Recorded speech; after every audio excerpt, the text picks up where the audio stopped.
Avui els nostres diputats s'han aprofitat barroerament de la nostra por per la situació que estem patint per perpetuar i blindar la seva nòmina.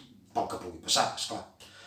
Ens saben tancats a casa i pendents exclusivament de les notícies que es deriven de la crisi sanitària i econòmica que ja estem patint, i és així com avui la Junta de Portaveus, amb nocturnitat i alevosia, ha blindat i ha mantingut íntegre el sou dels nostres diputats. Aquest fet no ha merescut ni una sola ratlla ni un sol comentari en els grans mitjans de comunicació. Això sí, han dit que renunciaven a les seves dietes com si això fos un acte d'altruisme. Ara més que mai, aquests grans mitjans han d'estar a partir un pinyó amb el règim perquè les subvencions, naturalment, poden perillar.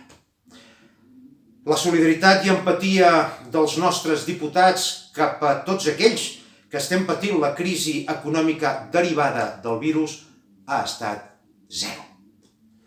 Avui l'Estat ha cobrat la quota d'autònoms a aquella gent que porten setmanes sense facturar, però els nostres diputats cobraran a final de mes.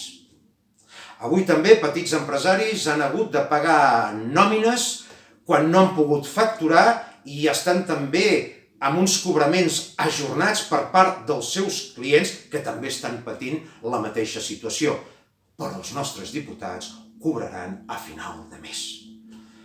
Avui també, o demà, molts botiguers hauran de pagar el lloguer del seu local sense haver fet ni un euro de caixa. Però els nostres diputats cobraran a final de mes. Tots patim pel que pugui passar després del confinament, econòmicament parlant.